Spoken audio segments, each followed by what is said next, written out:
ഗ്രീഷ്മയെ തൂക്കിക്കൊല്ലാൻ വിധിച്ചു Neyyattinkara additional district and sessions judge Shri AM Basheer. അദ്ദേഹം എഴുതിയ വിധി 588 പേജുണ്ട്. ഈ വിധി പുറപ്പെടുവിച്ച ഉടനെ ചാനലുകളിൽ ഫ്ലാഷ് വരാൻ തുടങ്ങി. വലിയ ബഹളമായി. അരമണിക്കൂറിനകം തന്നെ ആളുകൾ ചർച്ച തുടങ്ങി. സോഷ്യൽ മീഡിയ മുഴുവൻ കൂടുതൽ പേരും ഇവൾക്ക് ഈ ശിക്ഷ തന്നെ വേണമെന്നും കുറച്ച് പേര് പാടില്ലെന്നും ഒക്കെ പറഞ്ഞുള്ള ബഹളം തുടങ്ങി. എന്നാൽ ഒരു മനുഷ്യനും ജഡ്ജ്മെൻറ്റ് കണ്ടിട്ടുമില്ല.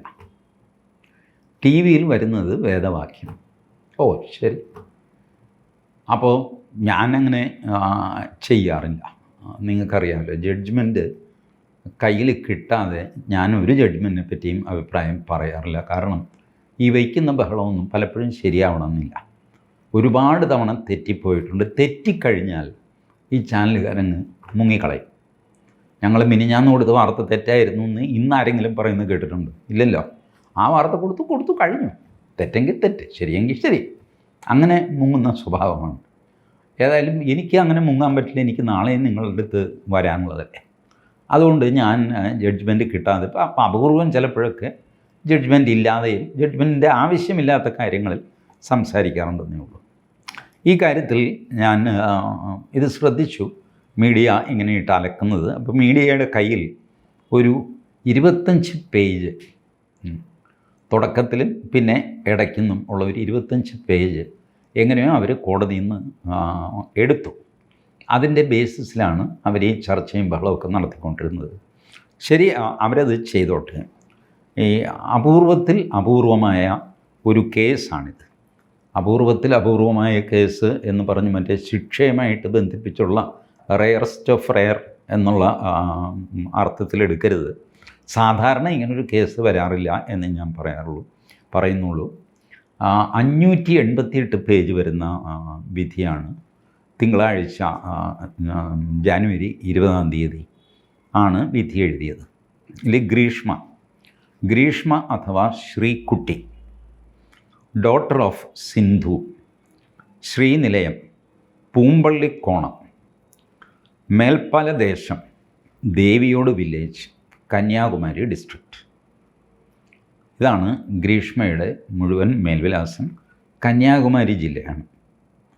രണ്ടാം പ്രതി സിന്ധു, ഗ്രീഷ്മയുടെ അമ്മ തന്നെ, അവരും കന്യാകുമാരി ഡിസ്ട്രിക്റ്റ്. 3 നിർമ്മലകുമാരൻ നായർ, അങ്ങേരും കന്യാകുമാരി ഡിസ്ട്രിക്റ്റാണ്. അപ്പോൾ ഈ 3 പേരും കന്യാകുമാരി ഡിസ്ട്രിക്റ്റിലുള്ളപ്പോൾ കേരളത്തിൽ നെയ്യാറ്റിൻകരയിൽ ഈ കേസ് നടപടി തുടങ്ങിയതെങ്ങനെ? ആ ഒരു ചോദ്യമുണ്ടല്ല. ആദ്യം ഈ പ്രതികൾ റേസ് ചെയ്തൊരു ചോദ്യവും അതാണ്. ഈ സംഭവം നടന്നത് കന്യാകുമാരി ഡിസ്ട്രിക്റ്റിലാണ്. ഇവരുടെ 3 പേരുടെയും വീട് കന്യാകുമാരി ഡിസ്ട്രിക്റ്റിലാണ്. ഈ ഗ്രീഷ്മയുടെ അമ്മാവൻ്റെ വീട്ടിൽ വെച്ചാണ് ഈ സംഭവം നടക്കുന്നത്. കൊലപാതകം എന്ന് പറയുന്നത് നടക്കുന്നത് അമ്മാവൻ്റെ വീട്ടിൽ വെച്ചാണ്. അത് കന്യാകുമാരി ജില്ലയിലാണ്. അപ്പോൾ കന്യാകുമാരിയിലെ കോടതിയിലല്ലേ ഇതിൻ്റെ വിചാരണയും ശിക്ഷയൊക്കെ നടക്കേണ്ടത്? അല്ല എന്ന് കേരള പോലീസ് തീരുമാനിച്ചു. കേരള പോലീസ് പറയുന്നത് അവർ നിയമോപദേശമെടുത്തു, അവർ ഹൈക്കോടതിയിൽ പോയി ഹൈക്കോടതി ചെയ്തോളാൻ പറഞ്ഞു എന്നൊക്കെയാണ്. എനിക്കറിയില്ല, അതിൻ്റെ ഡീറ്റെയിൽസ് എനിക്കറിയില്ല. ബട്ട് ഇതിൽ പ്രധാനപ്പെട്ട ഒരു തകരാറായിട്ട് ഞാനിത് കാണുന്നു. അതിനെ മജിസ്ട്രേറ്റ് തീർച്ചയായിട്ടും ഈ additional district and sessions judge ആ ചോദ്യം അഡ്രസ്സ് ചെയ്തിട്ടുണ്ട്. അദ്ദേഹം അഡ്രസ്സ് ചെയ്യുന്നത് അദ്ദേഹത്തിൻ്റെതായ ഒരു രീതിയിലാണ്. അതായത് ഈ ചെറുക്കൻ ഷാരോൺ എന്ന് പറയുന്ന ചെറുക്കൻ കേരളത്തിലായിരുന്നു. അവനെ അങ്ങോട്ട് വിളിച്ച് അവിടെ വെച്ച് കൊലപാതകം നടത്തി. കാര്യമൊക്കെ ശരി. പക്ഷേ ഞാനിപ്പോൾ കോയമ്പത്തൂർ വെച്ച് ഒരാളെന്നെ കൊല്ലുന്നു. ഞാൻ എറണാകുളത്തുകാരനാണെന്ന് പറഞ്ഞിട്ട് ആ കേസ് എറണാകുളത്ത് നടക്കുമോ? കോയമ്പത്തൂരല്ലേ നടക്കുകയുള്ളൂ. ഇൻസിഡൻറ്റ് സംഭവിച്ച സ്ഥലം ഉണ്ടല്ലോ, അവിടുത്തെ മജിസ്ട്രേറ്റ്, അവിടുത്തെ കോടതി ഒക്കെയാണ് ഇത് ചെയ്യേണ്ടത് എന്നെനിക്ക് തോന്നുന്നു. ഞാനേതായാലും ഈ പറഞ്ഞ സെഷൻസ് ജഡ്ജിൻ്റെ വിസ്ഡത്തെ ഞാൻ ചോദ്യം ചെയ്യുന്നില്ല. ബട്ട് ഐ എം എഫ്രൈഡ് ഇതൊരു പോയിൻ്റായിട്ട് ഹൈക്കോടതിയിൽ വന്നാൽ മൊത്തം കേസിൻ്റെ വിചാരണ നിയമപരമായിട്ടല്ല നടന്നതെന്നും ഇത് കന്യാകുമാരി ജില്ലയിൽ ആദ്യം മുതൽ തുടങ്ങണമെന്നും വാദം വരാം. അങ്ങനെയാണെങ്കിൽ ഈ കേസ് കൂടുതൽ കോംപ്ലിക്കേഷനിലേക്ക് പോകും. എനിക്ക് പരിചയമുള്ള 2-3 നിയമവിദഗ്ധന്മാരോട് ചോദിച്ചപ്പോഴും അവർ പറഞ്ഞു അങ്ങനെ ഒരു ഡിഫക്റ്റ് ഉണ്ട് മോഹൻദാസ് യാദവിൽ, അങ്ങനെ ഒരു ഡിഫക്റ്റ് ഉണ്ട്. ഹൈക്കോടതി എന്ത് ചെയ്യുമെന്നറിയില്ല. ഇത് പറയുമ്പോഴേ ആളുകൾക്ക് ഇയാൾ പരമദുഷ്ടൻ, ഗ്രീഷ്മയെ തോക്കിക്കൊല്ലുന്നതിൽ ഇയാൾക്ക് എന്താ വിഷമം. ഞാൻ നിയമമാണ് നിങ്ങളോട് പറയുന്നത്. എനിക്ക് ഗ്രീഷ്മയെ അറിയില്ല, മരിച്ചുപോയ ഷാരോണിനെ അറിയില്ല. ഇതിൽ പെട്ടെന്നങ്ങ് വികാരം കൊള്ളാനുള്ള പ്രായം എൻ്റെ കഴിയുകയും ചെയ്തു. അതുകൊണ്ടാണ് ഞാൻ പലപ്പോഴും പറയുന്നത്, നിങ്ങൾക്ക് ഇഷ്ടപ്പെടാതെ പോകുന്നത് എന്താണെന്ന് വെച്ചാൽ പലരും ഈ മീഡിയ ഉണ്ടാക്കി വെച്ച ഒരു നരേറ്റീവിൻ്റെ പിന്നാലെ അങ്ങ് പോകും. ഒരു കാര്യം കണ്ടു കഴിയുമ്പോൾ അതിൻ്റെ കുറ്റവാളി അങ്ങ് തീരുമാനിക്കും. പിന്നെ അയാൾ കുറ്റവാളിയാകാൻ സാധ്യതയില്ല എന്ന് ആരെങ്കിലും പറഞ്ഞു കഴിഞ്ഞാൽ അയാളുടെ നേർക്ക് തട്ടിക്കയറും. ഇതൊന്നും ബാലൻസ്ഡ് സ്വഭാവമല്ല. ഇങ്ങനെ ഒന്നും ചെയ്യരുത്. മീഡിയയ്ക്ക് ഒരു ഹൈപ്പ് ആവശ്യമാണ്, ഒരു ബഹളം ആവശ്യമാണെങ്കിൽ ചാനൽ നമ്മൾ കാണുകയുള്ളൂ. അവരുടെ ബഹളത്തിനൊത്ത് നമ്മുടെ മനസ്സിനെ ബഹളം വയ്ക്കാൻ അനുവദിക്കരുത്. ശാന്തമായിട്ട് ശരി തൂക്കിക്കൊല്ലാൻ തീരുമാനിച്ചു, തൂക്കിക്കൊന്നൊന്നുമില്ലല്ലോ, ആ ജഡ്ജ്മെൻറ്റ് വരട്ടെ, അതൊന്ന് കാണാം നോക്കാം എന്ന് തീരുമാനിക്കണ്ടേ. അതാണ് അതിൻ്റെ സംഗതി. എന്ത് വാങ്ങിക്കോട്ടെ, ഇവരെ തൂക്കിക്കൊല്ലാൻ വിധിച്ചു. അത് ഒരു അപൂർവമായ സംഭവമാണ്. ശ്രീ എം ബഷീർ എന്ന സെഷൻസ് ജഡ്ജി ഇതിനു മുമ്പും ഒരാളെ തൂക്കിക്കൊല്ലാൻ വിധിച്ചിട്ടുണ്ട് എന്നൊക്കെ പറയുന്നു. കാര്യം ശരി, ജഡ്ജി എത്ര പേര് തൂക്കിക്കൊല്ലാൻ വിധിച്ചു എന്നുള്ളതല്ല, ഈ കേസിൽ അതിന് മെറിറ്റുണ്ടോ എന്നാണ് നമ്മൾ നോക്കുന്നത്. അദ്ദേഹം വളരെ ലബോറിയസ് ആയിട്ട് 588 പേജ് ജഡ്ജ്മെൻ്റ് എന്ന് പറഞ്ഞാൽ ഓരോ എവിഡൻസും പരിശോധിച്ച് 2 ഭാഗത്തെയും വാദങ്ങളും അതിൻ്റെ മെറിറ്റും ഒക്കെ പരിശോധിച്ച് എഴുതിയ ജഡ്ജ്മെൻറ്റാണ്. ഒരുപക്ഷെ ഇതിനേക്കാൾ വലിയ ജഡ്ജ്മെൻറ്റ് ഞാൻ കണ്ടിട്ടുള്ളത് മാറാട് കേസിലാണ് കേട്ടോ. അത് 626-36 പേജ് ഉണ്ടായിരുന്നു മാറാട് കേസിൽ. പക്ഷേ മാറാട് കേസിൽ 9 പേര് മരിച്ചു, 151 പ്രതികളുണ്ടായിരുന്നു, 10,500 സാക്ഷി ഉണ്ടായിരുന്നു. അതാണ് മാറാട് കേസ്. ബട്ട് ഇത് ഒരു സിമ്പിൾ കൊലപാതകമാണ്. ആകെ 3 പ്രതികളേ ഉള്ളൂ, സാക്ഷികൾ ഒരുപാടുണ്ട്. പക്ഷേ എന്നാലും 588 പേജ് എത്തി എന്ന് പറഞ്ഞാൽ ഇദ്ദേഹം ഈ വാട്സാപ്പ് സന്ദേശങ്ങൾ, വീഡിയോ കോളുകൾ, അതിൻ്റെ ട്രാൻസ്ക്രിപ്ഷൻ, ഇതെല്ലാം ഈ ഇൻവെസ്റ്റിഗേറ്റേഴ്സ് ചെയ്തു. അതെല്ലാം പുള്ളി പരിശോധിച്ചു. അപ്പോൾ വാട്സാപ്പ് മെസ്സേജിൽ നിന്ന് ഇത് ഇയാളുടെ ശബ്ദം തന്നെയാണ് എന്ന് തിരിച്ചറിയണ്ടേ. അതൊരു 2-3 പേരെങ്കിലും പറയേണ്ടത് ഇയാളുടെ ശബ്ദം തന്നെയാണ്. ഇങ്ങനെയൊക്കെയുള്ള കുഴപ്പം. ഇതിൻ്റെ കൂടെ സംഭവിച്ചതെന്ന് വെച്ചാൽ ഈ ഗ്രീഷ്മയെ അറസ്റ്റ് ചെയ്ത് കൊണ്ടുപോയപ്പോൾ കസ്റ്റഡിയിൽ വെച്ച് ഗ്രീഷ്മ ആത്മഹത്യയ്ക്ക് ശ്രമിച്ചു, ലൈസോൾ കുടിച്ച് ആത്മഹത്യയ്ക്ക് ശ്രമിച്ച് ആശുപത്രിയിലായി കഴിഞ്ഞപ്പോൾ മരിച്ചു പോകുന്നു തോന്നി. മരണമൊഴിയെടുക്കാനായിട്ട് മജിസ്ട്രേറ്റ് വരുന്നു. ഗ്രീഷ്മ കുറേ അധികം കാര്യങ്ങൾ അഡ്മിറ്റ് ചെയ്യുന്നു. ബട്ട് കോടതിയിൽ പിന്നെ അത് നിഷേധിക്കുന്നു. അങ്ങനെ ചെയ്യാം. പോലീസിന് മുമ്പിലോ മജിസ്ട്രേറ്റിന് മുമ്പിലോ നിങ്ങൾ കൊടുക്കുന്ന മൊഴി നിങ്ങൾക്ക് ഫ്രഷ് കോടതിയിൽ വന്നു കഴിയുമ്പോൾ നിഷേധിക്കാം. I was under pressure. ഈ കേരളത്തിലുള്ള ഒരു സ്വഭാവമാണ്. ഈ CRPC 164 അനുസരിച്ച് കൊടുത്ത മൊഴി, അത് എല്ലാവരും ധരിക്കുന്നത് that is gospel of truth. 164 number വകുപ്പനുസരിച്ചുള്ള മൊഴിയുണ്ട് എന്നൊക്കെ പറഞ്ഞ് ഇവിടെ ചാനൽ കോടതിയിൽ ആൾക്കാർ തർക്കിക്കുന്നത് കണ്ടിട്ടില്ലേ? ആ മൊഴി നിങ്ങൾക്ക് മാറ്റി പറയാം. അത് മജിസ്ട്രേറ്റിന് മുമ്പിൽ കൊടുക്കുന്ന ഒരു സ്റ്റേറ്റ്മെൻറ്റാണ്. അത് നിങ്ങൾക്ക് വേണമെങ്കിൽ മാറ്റാം. ഞാൻ ആ സമയത്ത് അങ്ങനെ തോന്നി, അങ്ങനെ ചെയ്തു എന്ന് പറഞ്ഞിട്ട് മാറ്റാം. അതുകൊണ്ട് അത് മാറ്റാൻ പറ്റാത്ത ഗോസ്പൽ ഓഫ് ട്രൂത്താണ് എന്ന് ധരിക്കരുത്. ഗ്രീഷ്മ ഇത് മാറ്റിയവളാണ്. മൊത്തത്തിൽ ഗ്രീഷ്മയുടെ ക്രെഡിബിലിറ്റി ഗ്രീഷ്മ തന്നെ നശിപ്പിച്ചു. നമ്പർ 2, ഗ്രീഷ്മ ഒരു കോൾഡ് ബ്ലഡഡ് കാൽക്കുലേറ്റഡ് മർഡർ നടത്തി എന്ന് കോടതിക്ക് ബോധ്യമാണ്. അപ്പോൾ ഇത്തരം കേസുകളിൽ വധശിക്ഷ കൊടുക്കണോ വേണ്ടയോ എന്ന് തീരുമാനിക്കാൻ സുപ്രീം കോടതി കൊടുത്ത ഫസ്റ്റ് ഗൈഡ് ലൈനാണ് റെയറസ്റ്റ് ഓഫ് റെയർ കേസിൽ വധശിക്ഷ കൊടുക്കുക. നേരത്തെ അങ്ങനെയൊന്നും ആയിരുന്നില്ല. 1985 മറ്റോ ആണ് ആ ഒരു ബച്ചൻ സിംഗ് എന്നുള്ളൊരു കേസിൽ, 85 83 സമയം. അപ്പോൾ അതിലാണ് സുപ്രീം കോടതി റെയറസ്റ്റ് ഓഫ് റെയർ എന്നുള്ള പ്രിൻസിപ്പിൾ കൊണ്ടുവന്നത്. അതിനു മുമ്പ് ഒരാളെ വേറൊരാൾ കൊന്നാൽ കൊന്നവന് ശിക്ഷ തൂക്കിക്കൊല്ലുക. അതാണ് നമ്മുടെ ഗാന്ധി മർഡറിലൊക്കെ സംഭവിച്ചതാണ്. ഗാന്ധിയെ കൊന്നവനെ തൂക്കിക്കൊന്നു. ഇതായിരുന്നു ചെയ്തുകൊണ്ടിരുന്നത്. അത് മാറ്റിയിട്ട് അങ്ങനെയല്ല, അപൂർവത്തിൽ അപൂർവം. ആദ്യം പറഞ്ഞു വളരെ സീരിയസ്ലി ചെയ്യാവുള്ളൂ, പിന്നെ പറഞ്ഞു അപൂർവം ചെയ്യണം, പിന്നെ അപൂർവത്തിൽ അപൂർവം ചെയ്യണം എന്നൊക്കെ പറഞ്ഞു. ഇത് കഴിഞ്ഞിട്ട് Machhi Singh versus state of Punjab എന്ന് പറഞ്ഞൊരു കേസിൽ 13 പേര് കൊല്ലപ്പെട്ട കേസാണ്. അപ്പോൾ അതിനകത്ത് സുപ്രീം കോടതി ഒരു ഗൈഡ് ലൈൻ കൊടുത്തു. നിങ്ങൾ പ്രതികളെ ശിക്ഷിക്കുമ്പോൾ, വധശിക്ഷയ്ക്ക് വിധിക്കുമ്പോൾ, ഇയാളെ വധിക്കാതിരുന്നാൽ ഇയാൾ നന്നാവാനുള്ള സാധ്യത, വധിച്ചാൽ സൊസൈറ്റിക്ക് പോകുന്നൊരു മെസ്സേജ്, അല്ലെങ്കിൽ ആ സമൂഹത്തിലോ അയാളുടെ കുടുംബത്തിലോ ഒക്കെ ഉണ്ടാകുന്ന നാശനഷ്ടങ്ങൾ, ഇത് രണ്ടും ഒരു ത്രാസിൽ വെച്ച് തൂക്കണം. ഏതിനാണോ തൂക്കം കൂടുതൽ അതനുസരിച്ച് വേണം വധശിക്ഷ കൊടുക്കണോ വേണ്ടയോ എന്ന് തീരുമാനിക്കുന്നത്. അതിനാണ് aggravating circumstances and mitigating circumstances എന്ന് പറയും. ഈ പ്രതിക്ക് വധശിക്ഷ കൊടുത്തില്ലെങ്കിൽ എന്തൊക്കെ സംഭവിക്കും, കൊടുത്താൽ എന്തൊക്കെ സംഭവിക്കും, ഇതാണ് നോക്കുന്നത്. അപ്പോൾ മജിസ്ട്രേറ്റ് ഇതിൽ പറയുന്നു, 537 പേജിൽ അദ്ദേഹം പറയുന്നു, the following are the aggravating circumstances in this case. An innocent young boy was brutally exterminated. ഒരു ചെറുപ്പക്കാരൻ ക്രൂരമായി കൊല ചെയ്യപ്പെട്ടു. The convict killed not only the friend but the concept of honest, pure and sincere love offered by a college student. അപ്പോൾ വെറുതെ ഒരു സുഹൃത്തിനെ കൊല്ലുകയായിരുന്നില്ല, ആത്മാർത്ഥമായും കളങ്കരഹിതമായും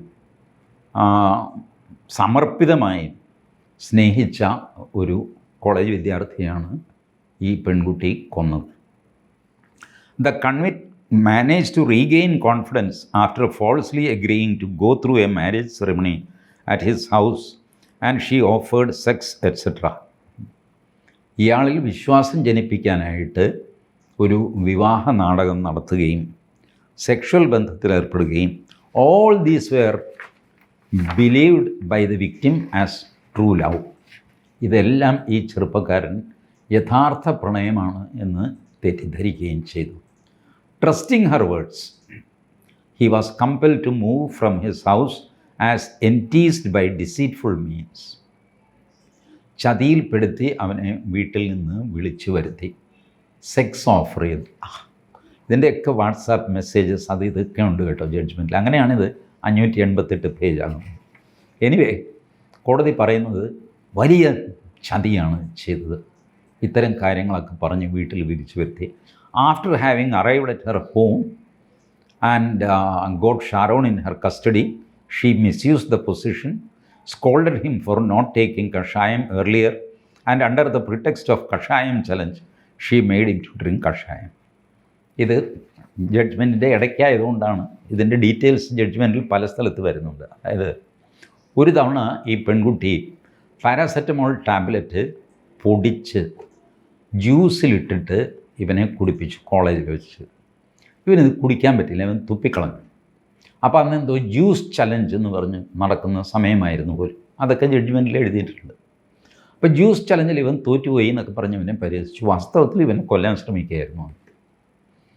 അത് കഴിഞ്ഞിട്ട് അതിൻ്റെ തുടർച്ചയായിട്ട് കഷായം ചലഞ്ച് എന്ന് പറഞ്ഞിട്ട് നിനക്ക് ഈ കഷായം കുടിക്കാമെന്നൊക്കെ ചോദിച്ച് കളിയാക്കുകയും വെല്ലുവിളിക്കുകയും, നിങ്ങളല്ലേ പറഞ്ഞത് ഇത് ഞാൻ കുടിച്ചോളാം, ഇപ്പം എന്താ കുടിക്കാത്തതെന്നൊക്കെ ചോദിച്ചു.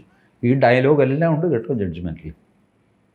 ഇവനിത് കുടിച്ച പാടെ ബെഡ്റൂമിന് ചേർന്നുള്ള ടോയ്ലറ്റിൽ ഇവൻ ഛർദ്ദിച്ചു, വല്ലാതെ ഛർദ്ദിച്ചു, പ്രശ്നമായി. The evidence of bleeding through penis as noted in the postmortem certificate reflects corollary of brutality. The victim was suffering from excruciating pain from lips up to his anus due to corrosive poison. ഇത് ഞാൻ തർജ്ജമ ചെയ്യുന്നില്ല, മനസ്സിലാകുന്നവർക്ക് മനസ്സിലാവട്ടെ. അതായത് അന്നനാളത്തിൻ്റെ ഒരറ്റം മുതൽ മറ്റേ അറ്റം വരെ പൊള്ളിപ്പോയി. പാരാക്വാട്ട് എന്ന ഒരു വിഷം, കളനാശിനിയാണ്. അത് ചേർന്ന കളനാശിനി അമ്മാവൻ വാങ്ങുന്നുണ്ടെന്ന് ഈ പെൺകുട്ടിക്ക് അറിയാം. അപ്പോൾ അമ്മാവനും അമ്മയും പുറത്തു പോകുന്ന നേരം നോക്കി ഷാരോണിനെ വിളിച്ചു വരുത്തി. അമ്മ കഷായത്തിൻ്റെ പൊടി വാങ്ങിച്ചു വെച്ചിരുന്നു. പൊടി നമ്മൾ വെള്ളത്തിലിട്ട് തിളപ്പിച്ച് ഇടങ്ങഴി വെള്ളം വെന്ത് നാഴിയാക്കി അങ്ങനെ കുടിക്കുന്ന സ്വഭാവമുണ്ടല്ലോ, കഷായപ്പൊടി വാങ്ങാൻ കിട്ടും. ഇതുകൊണ്ട് ഇവൾ കഷായം ഉണ്ടാക്കിയിട്ട് കഷായത്തിൻ്റെ ദുസ്വാദാണെന്ന് മറ്റവനെ തെറ്റിദ്ധരിപ്പിക്കാനായിട്ട് ഇതിൽ കളനാശിനി ചേർത്ത് കഴിയുമ്പോൾ മണവും ദുസ്വാദവും ഒക്കെ വരും. അത് കഷായത്തിൻ്റെ ആണ്. അല്ലെങ്കിൽ സാധാരണ ഇപ്പോൾ കോളേജ് വിദ്യാർത്ഥികൾ കഷായം കൂടെ ഇങ്ങനെയാണല്ലോ ഒരു ആറ്റിറ്റ്യൂഡ്. ഇവർ ഈ കഷായത്തിൽ വന്ന് ചാടാൻ കാര്യം ഇത് ഡിസൈനാണ്. ഇതിൻ്റെ മണം, അരുചി എല്ലാം കഷായത്തിൻ്റെ തലയിൽ വയ്ക്കാം, എന്നിട്ട് ഇവനെ കൊണ്ട് കുടിപ്പിക്കാം എന്നുള്ള ഡിസൈൻ. അതുകൊണ്ടാണ് കോടതി പറയുന്നു 2 തവണ മർഡർ അറ്റംപ്റ്റ് നടത്തുന്നു. ഒരു തവണ സക്സസ്ഫുള്ളായില്ല, രണ്ടാമത്തെ തവണ സക്സസ്ഫുള്ളായി. അത്രയ്ക്ക് ക്രൂവലായിട്ട് സയൻറ്റിഫിക്കായിട്ട് മർഡർ ചെയ്തു, അത്രയ്ക്ക് ഇൻ്റലിജൻ്റായിട്ട് തെളിവ് നശിപ്പിക്കാൻ നോക്കി. ഇങ്ങനെയുള്ള ഒരാളെ തൂക്കി കൊല്ലാതിരിക്കാൻ പറ്റില്ല. അത് സൊസൈറ്റിയിൽ ഒരു റോങ് മെസ്സേജ് ആയിരിക്കും വിടുക എന്നാണ് കോടതിയുടെ നിഗമനം. 2 അറ്റംപ്റ്റ് നടത്തി. പാരസെറ്റമോൾ കൊടുത്തു നോക്കി, അവന് കുടിക്കാൻ പറ്റിയില്ല, തുപ്പി ചിലപ്പോൾ അതുകൊണ്ട് മരിച്ചേനെ. ഓവർഡോസ് പാരസെറ്റമോൾ എന്ത് സംഭവിക്കും എന്നൊക്കെ ഇയാൾ ഗൂഗിളിൽ സെർച്ച് ചെയ്യുന്നു. അത് കഴിഞ്ഞിട്ട് പാരാക്വാട്ട്, സാധാരണ ആരും സെർച്ച് ചെയ്യാത്തൊരു പേരാണത്. ഞാൻ ഈ ജഡ്ജ്മെൻറ്റ് വായിക്കുമ്പോഴാണ് ഇങ്ങനൊരു കുന്തമുണ്ടെന്നറിയുന്നത്, ഞാനും സെർച്ച് ചെയ്യുന്നത്. പാരാക്വാറ്റ് എന്ന് പറഞ്ഞുകൊണ്ട് അത് കളനാശിനിയാണ്. കളനാശിനിയിൽ ചേർക്കുന്ന പല വിഷങ്ങളിൽ ഒന്നാണ്. ഇത് ഉള്ളിൽ ചെന്ന് കഴിഞ്ഞാൽ കരൾ, നമ്മുടെ കിഡ്നി, ലിവർ, ലങ്സ്, ഈ 3നെ അഫക്റ്റ് ചെയ്യും. പിന്നെ ഇതിനെ ബ്ലഡിൽ നിന്ന് എടുത്ത് കളയാൻ പറ്റില്ല. ഡയാലിസിസ് കൊണ്ടൊന്നും പ്രയോജനം ഉണ്ടാവില്ല. കുറച്ച് ഡയാലിസിസ് ചെയ്യാം. ഇതോടെ ഇയാൾക്ക് ഒന്നും കഴിക്കാൻ പറ്റില്ല, വെള്ളം പോലും കുടിക്കാൻ പറ്റില്ല. ഈ ചെറുപ്പക്കാരൻ 10 ദിവസത്തോളം തുപ്പിക്കൊണ്ടേയിരുന്നു, ഛർദ്ദിച്ചുകൊണ്ടേയിരുന്നു. അല്പം പോലും വെള്ളം അകത്തേക്ക് പോവില്ല. അസാമാന്യമായിട്ട് ദാഹിക്കും, പക്ഷേ വെള്ളം ഇറക്കാൻ പറ്റില്ല. ഇവിടെ എല്ലാം പൊള്ളി നാശമായി കഴിയും. ഇതാണ് അവസ്ഥ. എല്ലായിടത്തും അകത്ത് പൊട്ടിപ്പൊളിഞ്ഞ് ചോരയൊലിയുന്ന അവസ്ഥ. അത്രയും വേദന സഹിച്ചാണ് ഈ ചെറുപ്പക്കാരൻ മരിക്കുന്നത്. അവൻ്റെ വിശ്വാസം തകർക്കുക. ഈ കൊലപാതക കേസിലെ ഇപ്പോൾ 1, 2 പറഞ്ഞ് നമ്മൾ റോഡിൽ ഒരാളുടെ ദേഷ്യം വന്ന് കയ്യിൽ കത്തിയുണ്ട് എടുത്തൊന്ന് കുത്തി, അവിടെ നമ്മൾ ട്രസ്റ്റൊന്നും ബ്രേക്ക് ചെയ്യുന്നില്ല. കാരണം ട്രസ്റ്റ് ഉണ്ടായിട്ടേ ഇല്ല. അവിടെ വെച്ച് നമ്മൾ വഴക്കിട്ടാണ് ആദ്യം തുടങ്ങുന്നത് തന്നെ. ബട്ട് അമ്മയുടെ മടിയിൽ സുരക്ഷിതനാണ് താൻ എന്ന് വിചാരിച്ച് ഒരു 2 വയസ്സുള്ള കുട്ടി ഇരിക്കുമ്പോൾ അമ്മ ആ കുട്ടിയെ കൊന്നാൽ എങ്ങനെ ഇരിക്കും? That is a break of trust, ഇല്ല, ബ്രീച്ച് ഓഫ് ട്രസ്റ്റ്. കാരണം നിഷ്കളങ്കനായ കുട്ടി 110% അമ്മയെ വിശ്വസിച്ചാണ് അമ്മയുടെ മടിയിലിരിക്കുന്നത്. ഇതുപോലെ 110% ഈ ഗ്രീഷ്മയെ വിശ്വസിച്ചാണ് ഷാരോൺ അവിടെ പോകുന്നതും ഇവർ കഷായമോ കുന്തമോ ചലഞ്ചോ എന്ത് വാങ്ങിക്കോട്ടെ അത് കുടിക്കുന്നത്. എന്തൊരു ക്രൂരതയാണെന്നാണ് കോടതി ചോദിക്കുന്നത്.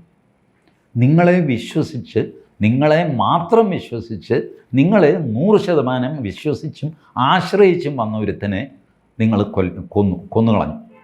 അയാളെ ഇതിനു മുമ്പ് കൊല്ലാൻ ശ്രമിച്ചിരുന്നു. അത് നിങ്ങൾക്ക് മാത്രമേ അറിയുള്ളൂ, വേറെ ആരും അറിഞ്ഞില്ല. കാരണം ദാറ്റ് വാസ് അൺസക്സസ്ഫുൾ. ഈ സാഹചര്യത്തിലാണ് ഗ്രീഷ്മയ്ക്ക് വധശിക്ഷ കൊടുത്തത്. ഒരു പക്ഷേ ഞാൻ നേരത്തെ തുടക്കത്തിൽ പറഞ്ഞ ജൂറിസ്ഡിക്ഷൻ്റെ പ്രശ്നം കൊണ്ടോ, കന്യാകുമാരിയിലാണ് കേസ് നടക്കേണ്ടതെന്നുള്ള പോയിൻ്റ് കൊണ്ടോ, അല്ലെങ്കിൽ ഗ്രീഷ്മയുടെ വയസ്സ് കൺസിഡർ ചെയ്തോ ഹൈക്കോടതി മിക്കവാറും വധശിക്ഷ ഇളവ് ചെയ്യാനാണ് സാധ്യത. ഇത് വധശിക്ഷ കൊടുക്കേണ്ട കേസാണെന്നും കൊടുക്കാൻ പാടില്ലാത്ത കേസാണെന്നും തർക്കിക്കാം. അതാണല്ലോ വക്കീലന്മാരുടെ ജോലി. എല്ലാ വക്കീലന്മാരും ചെയ്യുന്നത് എന്താ? ഇയാൾ നിഷ്കളങ്കനാണ് വാദിക്കും, മറ്റേയാളില്ല കുറ്റക്കാരനാണെന്ന് വാദിക്കും. അതുകൊണ്ട് 2 വശത്തും വാദിക്കും. നമുക്ക് നേരം വെളുക്കുന്നവരെ വാദിച്ചുകൊണ്ടിരിക്കാം. അതിൽ വലിയ കഥയൊന്നുമില്ല.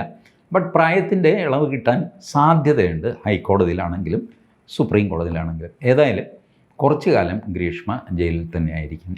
കഷ്ടമായിപ്പോയി. ഷാരോണിൻ്റെ ജീവിതം ഓർക്കുമ്പോൾ വലിയ പ്രയാസവും തോന്നുന്നു. ഒരു ചെറുപ്പക്കാരനല്ലേ. എന്ത് വാങ്ങിക്കോട്ടെ, ഇങ്ങനെയൊക്കെയാണ് ജീവിതം. Thank you.